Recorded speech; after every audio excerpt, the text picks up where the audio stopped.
Welcome to a new video from the Parts channel. Well, I'm going to make a short video but one that I find very interesting, so that you can be very careful with this. I have already uploaded some videos to the channel in which I insist that, if you hear a noise in the engine and you don't know what causes that noise, take it to your trusted workshop as soon as possible, because it may be nothing. It may be a breakdown of a few €100, but if you let it go, like in this case, it becomes a breakdown of thousands of euros, several thousand euros. I'll explain it to you.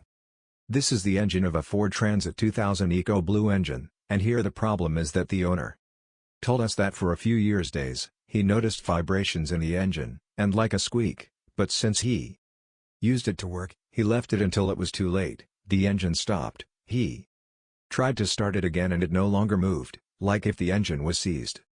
What was the problem? Look, this part is the rocker cover, and it has the camshafts incorporated. In this engine it is all one piece. This is not sold separately. The problem.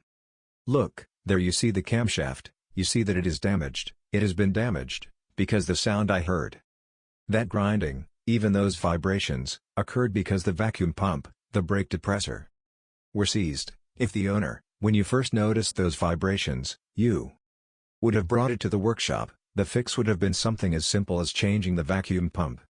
A breakdown of a few €100, but now, the breakdown has become several thousand euros, as I say, because the camshafts, along with the rocker cover, are a single piece, and it is very expensive. Apart from that, you then have to redo the distribution, etc.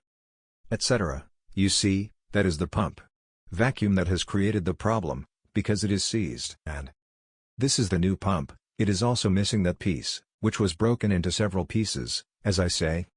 If I had brought it at the beginning, when I started to notice those vibrations and that noise, only this part would have been changed, but now, the breakdown is going to be very expensive. Do not leave these things unsolved as soon as possible. I insist on this, because you can save a lot of money if you take the car to the workshop on time. Well, here you have this short video. If it has been useful to you, then don't forget to give a like and subscribe to the channel.